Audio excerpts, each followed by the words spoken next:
মায়ের সাথে বেয়াদবি করেছো, এজন্য কপাল খারাপ হয়ে গেছে। আল্লাহর সাথে জুলুমের নাম শিরিক। জুলুম করলে শাস্তি হবে মরার আগে, পড়ে না। নিজের সাথে জুলুম, অন্যের সাথে জুলুম, ভাইয়ের সাথে ভাই হইয়া জুলুম করেছ, লিখে রাখ শাস্তি হবে মরার আগে। ভাই হইয়া বোনের উপরে জুলুম করেছ, বোনের হক আদায় করো না, শাস্তি হবে মরার আগে। খালি আওয়ামী লীগের চিন্তা করো, তোমার জুলুমের হিসাবের চিন্তা করো না।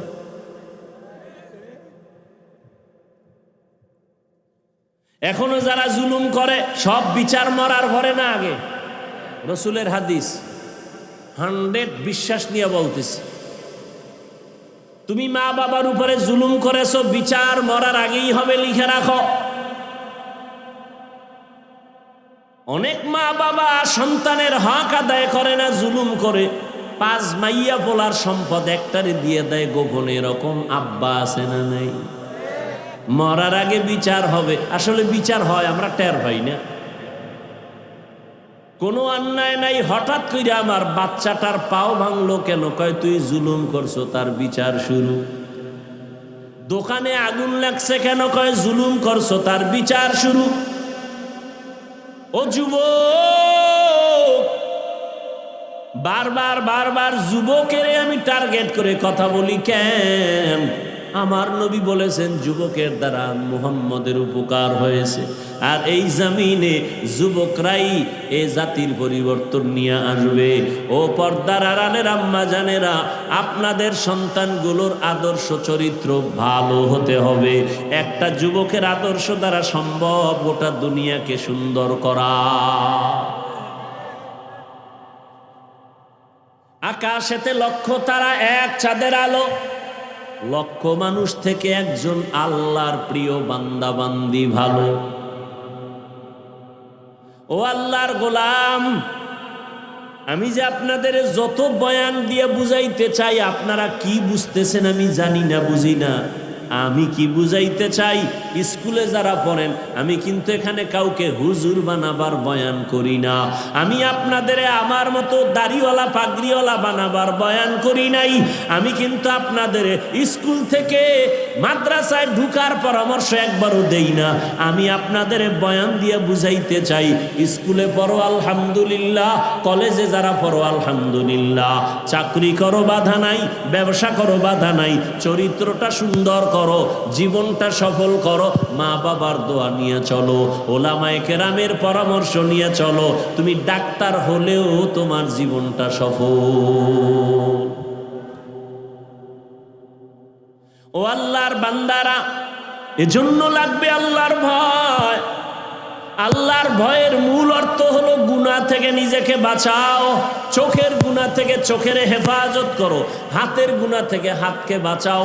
এই আঙ্গুল দিয়া কত বিরোধিতা করছো আর লেখছো, আঙ্গুলের সোজা করে আমার মাওলারে বলো, আল্লাহ না বুঝা আলেমের বিরুদ্ধে লেখছি, আর কোনোদিন লেখবো না।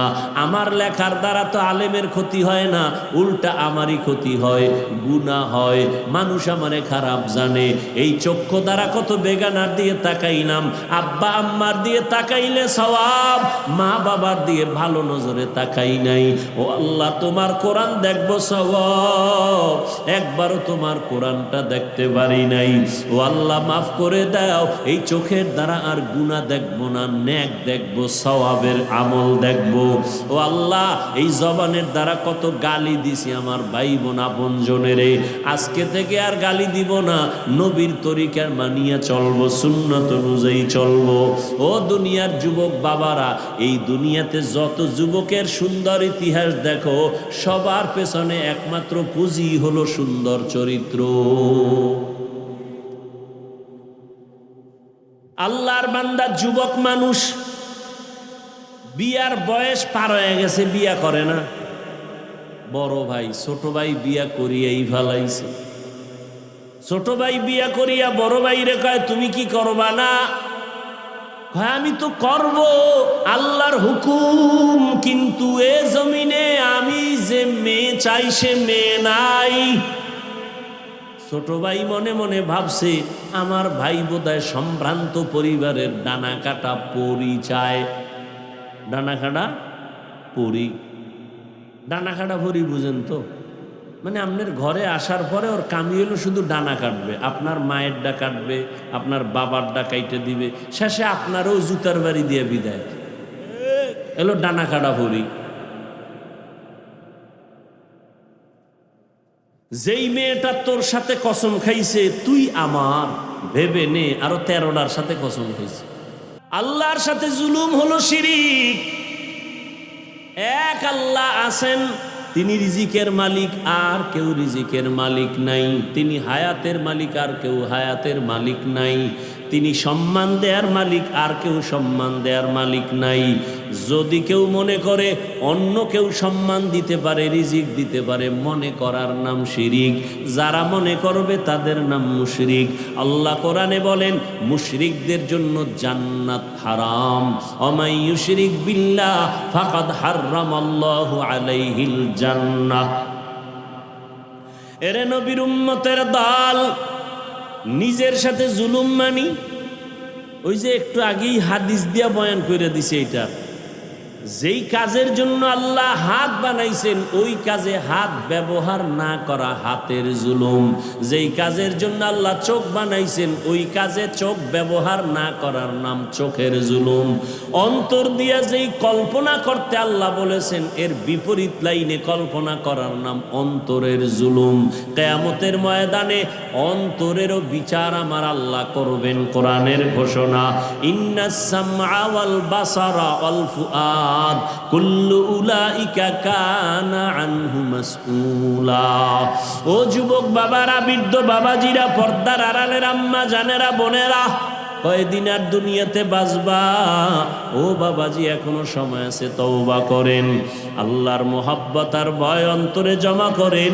অন্যের সাথে জুলুম মানি, একটা বিড়ালের সাথে জুলুম করলো বিচার হবে মরার আগে। ও আল্লাহর বান্দা, ঘটনাটা বলতেছিলাম, বড় ভাই বিবাহ করে না কেন? মেয়ে পায় না। ছোট ভাই ভাবলো সম্ভ্রান্ত পরিবারের মেয়ে চায়, ডানা কাটা ভরি। খোঁজ খবর নিয়া এক বাড়ির মেয়ে ঠিক করে রাখা, ভাই তোমার জন্য একটা ভালো মেয়ে পাইছি। বলে কি ভাই? এমন লেখাপড়া করে ভার্সিটিতে, কথার কথা এরকম লেখাপড়া করে, বাবার টাকার অভাব নাই, পয়সার অভাব নাই। বড় ভাই কয় এমন মাইয়া আমি চাই না। কথা চাও কি? বিয়া করবা না করবা না এটা স্পষ্ট করো। না করুম। কথা কেমন মাইয়া চাও? এবার বড় ভাই নিঃশ্বাস ছাড়িয়া কয় আমি এমন একটা মেয়ে চাই যেই মেয়েটা আমার ঘরে আইসা, যুবক ভালো করে শোন, বড় ভাই বলে এমন একটা মেয়ে আমার বউ বানাইয়া ঘরে আনতে চাই যেই মেয়েটা আমার ডান হাতটা ধইরা আমাকে জান্নাতের মধ্যে ঢুকাইয়া দিবে। ছোট ভাই কয় তোর কপালে বিয়া নাই, এমন মেয়ে পাবিও না, বিয়া হবে না। বড় ভাই ডাক দিয়া কয় ছোট ভাই শুনো, আমার আল্লাহ যদি কবুল করেন একদিন আগে পরে কপাল খুলে যাবে। ঠিকই আল্লাহ রাস্তা খুলতেছেন, কারণ ও নামাজ পড়ে দোয়া করে আল্লাহ নেককারিনী স্ত্রী দিও। এক হাতে তালি বাজে না, বিনা বাতাসে পানি নাড়াচাড়া করে না। স্বামী আর স্ত্রী যদি এক মনের না হয় ওই সংসারে ফুলের বাগান হয় না। আল্লাহর বান্দা দোয়া করে, হঠাৎ করে খবর আসছে পার্শ্ববর্তী এলাকায় একজন বুজুর্গ আল্লাহওয়ালা আসছে, দোয়া করায়, সবাই দোয়া চায় তার কাছে। যুবক ছেলেটা চলে গেল আল্লাহওয়ালার কাছে, গিয়া ফজরের নামাজের সময় হাজির। হুজুর আমি অমুক এলাকার সন্তান, আমার কপালে কোনো মেয়ে পাই না, দোয়া করবেন। আমি এমন একটা মেয়ে চাই যে আমার হাত ধরে আমাকে জান্নাতে নিয়ে যাবে, এমন একটা মেয়ে যেন আল্লাহ মিলায় দেয়, আপনি একটু দোয়া করবেন। বলে এটা কেমনে সম্ভব? হুজুর দোয়া করবেন। হঠাৎ করে কথা বলতে না বলতে জানালার বাহির থেকে একটা মেয়ের কণ্ঠ ভেসে আসলো। মেয়েটা ডাক দিয়া কয় সালামু আলাইকুম। ওয়া আলাইকুম আসসালাম। হুজুর আমি এক অসহায় নারী, একটা যুবতী মেয়ে, আপনার থেকে একটু দোয়ার জন্য আসছি। ভালো বিবাহের কোনো পাত্র যেন হয়। এবার আল্লাহর ওলি কয়, মা তুমি কেমন স্বামী চাও? বলে আমি এমন একটা ছেলে চাই যে আমার স্বামী হইয়া আমার হাত ধরে আমাকে জান্নাতের মধ্যে ঢুকায় দিবে। এই যুবক, কিসসা কাহিনীর ওয়াজ ভাল লাগে? বাংলাদেশের মানুষ এডি ভালো পায়, এডি ভালো পায়। এই যত বয়ান করছি না, এখন যদি বয়ানটা ছাইরা দেই, কবি হুজুর ঘটনাটা শেষ করে এরপরে যান। কথা ঠিক নেই? আমি এক বয়ানে বলছিলাম, কোরআন শরীফ হলো পৃথিবীর কিসসা কাহিনীর বড় কিতাবের নাম কোরআন। ওগুলো বুঝাবার সময় আমার হাতে নাই। ওলামায়ে কেরাম ভালো করে জানেন, কোরআন শরীফে গরুর কিসসা নাই। এরা কি কয় কোরআন হাদিসে কিচ্ছা কাহিনীর কোরআন হাদিসে 2000-এর উপরে আয়াত আছে শুধু কিচ্ছা কাহিনী। বাঘের কেচ্ছা আছে কোরআন শরীফে, হাতির কেচ্ছা আছে কোরআন শরীফে, পিপিলিকার কেচ্ছা আছে কোরআন শরীফে, কেচ্ছা নেই। তুমি আসলে কোরআন সম্পর্কে জানো না, তোমার অন্তরে ভরা হিংসার কিচ্ছু না। এইবার যুবকও চায় এমন একটা মেয়ে যে মেয়ে জান্নাতে ঢুকাবে, যুবতীও চায় এমন একটা স্বামী যে জান্নাতে। এবার মন মতো মিলছে না মিলে নাই? হুজুর মাঝখানে থাইকা বিবাহের বন্ধন তৈরি করে দিল। আজকে বাসায় যাইয়া যুবকদের বলি, গুগলে সার্চ দিবি, এই ঘটনা ওখানে পাবি। আজকে বলে দিব শেষে। এইবার বিয়া হয়ে গেছে, স্বামীর মন চাইছে এমন একজন বিবি হবে আমার, যে আমাকে জান্নাতের পথে পথ প্রদর্শন করবে, আমার পথে অন্যায়ের পথে বাধা হয়ে যাবে। আবার স্ত্রীও চাইছে আমার স্বামী আমার জান্নাতের পথে সহায়ক হবে। এই দুইজনে মিলিয়া সংসার শুরু, দুইজনে কষ্ট করে সংসার চালায়। স্বামীও সহযোগিতা করে স্ত্রীর, স্ত্রীও সহযোগিতা করে স্বামীর। স্বামী মাসে যা কামাই করে স্ত্রী তা আমানতের সাথে রাখে, এই যা পায় তা দিয়েই সংসার চালায়। বেশি আসলে প্রশ্ন করে বেতন কত? কয় 10 টাকা। 11 টাকা আসলো কেন? 1 টাকা কোথার থেকে আসলো? একটা লামসাম জবাব দিয়েছে স্ত্রী, স্বামী জবাব দিল। পরের মাসে আবার 2 টাকা বেশি। বেশি কেন জবাব দাও? এইভাবে প্রত্যেকটা আম্মা জানেরা স্বামীকে যদি মাসে মাসে দইরা কয় 20,000 টাকা বেতন, 21,000 আসলো কেন? এইভাবে জবাব যদি চায়, কোনো আল্লাহর বান্দা হারাম টাকা ঘরে ঢুকাইতে পারবে না। আম্মা জানেরা চাইব, আম্মা জানারও খুশি, আরো দাও কি? আর আম্মা জান চাইবে না কেন? তুমি না আম্মা জানেরা আনছো, টেলিভিশন দাও, হুন্ডা দাও, গুন্ডা দাও, বিদেশে যাওয়ার ভিসা দাও। তুমিও কম কারাও নাই, তুমিও পায়খানা কম খাও নাই। যৌতুক নামের পায়খানা, এদের মতো ইতর পৃথিবীতে আর কেউ যৌতুক এই এলাকায় নাই। আল্লাহ হেদায়াত দান করুন। যারা যৌতুক নেয় এরা জালেম। কি বলেন?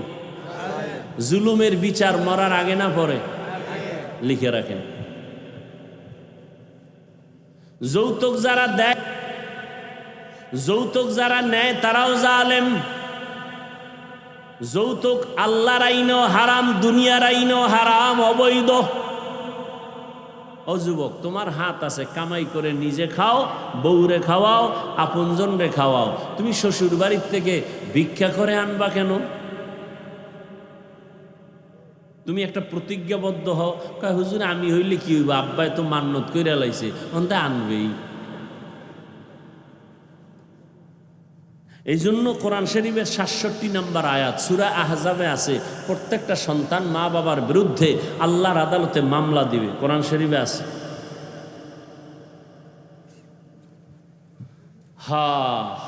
দোনোজনে স্ত্রী স্বামী দোনোজন সংসার করে। আজান হয়ে গেছে, যত কাজ। ফজরের সময় স্ত্রী যদি আগে উঠে স্বামীরে ডাকে নামাজের সময় নামাজ পড়ো। স্বামী যদি উঠে আগে স্ত্রীকে ডাক দেয় নামাজের সময় নামাজ পড়ো। এইভাবে যদি সংসার চলে ওই সংসারে কোনোদিন অশান্তি হবে না। দুজনে নামাজ পড়ে আর আল্লাহর কাছে দোয়া করে, আল্লাহ একটা নেককার সন্তান দিও, আমরা মরিয়াও গেলে যেন সন্তানের আদর্শের কারণে মানুষ আমাদের দোয়া করে। আমরা এমন স্বামী আর স্ত্রী, আমি জীবনভর দোয়া করছি নেককার স্ত্রী চাই, স্ত্রী দোয়া করছে নেককার স্বামীর জন্য। ও আল্লাহ তুমি আমাদের মিলায় দিছো, এখন একটা সন্তান চাই নেককার। দুইজনে কান্না কইরা দোয়া করছে, আল্লাহ এমন একটা সন্তান তাকে দান করেছেন যেই সন্তান আদর্শ নিয়ে বড় হইয়া জালেমদের হাত থেকে প্রথম কিবলা বাইতুল মুকাদ্দাসটাকে হস্তগত করে নিল, স্বাধীন করলো। এই একটা ছেলেই যথেষ্ট। গুগলে গিয়ে আজকে নাম দেখা ইতিহাস পর, ওই ভাগ্যবান সন্তানের নাম হলো সৈয়দ সালাউদ্দিন আইয়ুবী রহমাতুল্লাহ আলাইহি। সালাউদ্দিন আইয়ুবীর নাম শুনছো? সালাহুদ্দিন, দ্বীনের পরিশুদ্ধকারী, ধর্মের পরিশুদ্ধকারী, বাইতুল মুকাদ্দাসকে স্বাধীন করেছে সালাউদ্দিন আইয়ুবী। গুগলে নাম দিয়া সার্চ দিয়া ইতিহাস পড়, সব লেখা আছে। বলছি না মোবাইল থেকে ভালো দিকটাও নেওয়া যায়, তুমি খারাপ দিকে যাও কেন? লাভ কি? রাত শেষ, কি দেখছো কি বলছো সব শেষ, চরিত্র কিছুই নাই। সালাউদ্দিন আইয়ুবীর মতো সন্তান কার পেটে আসছে এবার বুঝো তো। এরকম মায়ের পেটে আনোয়ার শাহ, খাজা মঈনুদ্দিন চিশতি, এরকম আদর্শ সন্তান আসবে সালাউদ্দিন আইয়ুবী। ও আল্লাহর বান্দারা, 800 বছর পর্যন্ত মুসলমানেরা স্পেন জমিনটাকে শাসন করেছে। তারেক বিন জিয়াদের মাধ্যমে হাতে নিল স্পেন জমিন। 800 বছর শাসন করেছে মুসলমান। আজকে সে স্পেনের খবর নাও, আজান মাইকে চলে না। ও যুবক বাবারা, মনটাকে বুঝাও, বালিশে মাথা লাগাইয়া যখন ঘুমাও মনেরে প্রশ্ন করিও, এই ঘুমটা তো জীবনের শেষ ঘুমও হইতে পারে। অনেকে ঘুমের ঘরেও তো মরে যায়। তুমি যদি মরো আল্লাহর কাছে কি জবাব দিবা? কবরে গিয়া কি বলবা? ও আল্লাহর বান্দারা, আমরা যা বলি আমার মাওলার কোরআন থেকে, নবীর হাদিস থেকে, একটু জবাব দাও যুবক বাবারা। আল্লাহর কোরআন সত্য না মিথ্যা? কত পার্সেন্ট সত্য বলো? ওই কোরআন শরীফের মধ্যে জান্নাতের বয়ান আসেনি? সত্যটা বলিও। ওই কোরআনে জাহান্নামের বয়ান আসেনি? এগুলো মিথ্যা, সব সত্য। জাহান্নামে কে যাবে, জান্নাতে কারা যাবে তাও আল্লাহ বলছেন। ইন্নাল আবরারা লাফি নাঈম ওয়া ইন্নাল ফুজ্জারা লাফি জাহিম। নেক আমলওয়ালারা জান্নাতের পথিক, গুনাহগার যারা তারা জাহান্নামের পথিক। জান্নাতটা কেমন আরামের ঘর আল্লাহ তাও কোরআনে বয়ান করেছেন। এমন জান্নাত আল্লাহ নেক আমলওয়ালাকে দিবেন, যেই জান্নাতে কোনোদিন কেউ যুবক হইয়া ঢুকবে, কোনোদিন বুড়া হবে না। জান্নাতীদের গালে কোনোদিন দাড়ি আসবে না, কোনোদিন বাথরুমের ব্যাগ হবে না। শান্তি আর শান্তি আর শান্তি, নেক আমলওয়ালারা জান্নাত পাবে। ও যুবক বাবারা বলো, তোমার মতো যুবক স্কুল কলেজে পড়ে 5 বেলার নামাজি আছে না নাই? তুমি নিজের প্রশ্ন করো, তুমি কেন পারো না? তোমার কপাল কেন এত খারাপ? তোমার মতো যুবক আজকে র্যাব, আর্মি, পুলিশ, বিডিআরের চাকরি করে, নামাজি অভাব নাই। যুবক চাকরি করে, ব্যবসা করে, নদীর মধ্যে মাছ ধরে, নামাজ ছাড়ে না। তুমি কেন পারবা না? তোমার মতো যুবক আজকে তাকায় দেখো, রাস্তায় গাড়ি চালায়, নামাজের সময় নামাজ পড়ে বাদ দেয় না। বলো তুমি কেন নামাজটা পড়তে পারো না? তোমার মতো যুবক সন্তান জমিনে চাষাবাদ করে, আজান হলে গামছা বিছায় রাস্তায় নামাজ পড়ে ছাড়ে না। তুমি কেন নামাজ পড়তে পারো না? ও যুবক বাবা, তোমার মতো সন্তান স্কুল কলেজে পড়িয়াও মা বাবার খেদমত করে। দাড়িওয়ালা নামাজি অভাব নাই। ঢাকা বিশ্ববিদ্যালয়ে যাও, জাহাঙ্গীরনগর বিশ্ববিদ্যালয়ে গিয়া দেখো কত ছাত্র আছে লেখাপড়া করে, মাথায় পাগড়ি লাগানো, লম্বা দাড়ি, নামাজি নাই? পেছন দিক দিয়া তাকাইলে মনে হয় বাইতুল মুকাররমের খতিব, অথচ বান্দা ভালো করে আরবিও পড়তে পারে না, নামাজের সময় নামাজ পড়ে। পর্দার আড়ালের আম্মা জানেরা, আপনাদের মতো কত মা এই এলাকায় ঘুরলে এখনো পাওয়া যাবে 5 বেলার নামাজ পড়ে নাই। এরে আম্মা জানেরা, আপনারা কেন পারেন না? আপনাদের দাম কত তা জানেননি? আপনারা তো সাধারণ কোনো নারী না, আপনারা তো সাহাবায়ে কেরামদের স্ত্রীর মতো দামি, এমনকি নবীর মায়ের মতো আপনারা দামি। আম্মা জান খাদিজা রাদিয়াল্লাহু তাআলা আনহার মতো আপনারা দামি, ফাতেমা রাদিয়াল্লাহু আনহার মতো আপনারা দামি। এরে আম্মা জানেরা, আপনারা ঈসা নবীর মা মারিয়াম আলাইহাস সালামের মতো দামি, যেই মারিয়াম কিয়ামতের দিন আমার নবীর সাথে বিবাহের ব্যবস্থা হবে। ও আম্মা জানেরা, আপনারা তো হাফেজে কোরআনদের মা, আপনারা তো আলেম ওলামাদের মা, আপনাদের অনেক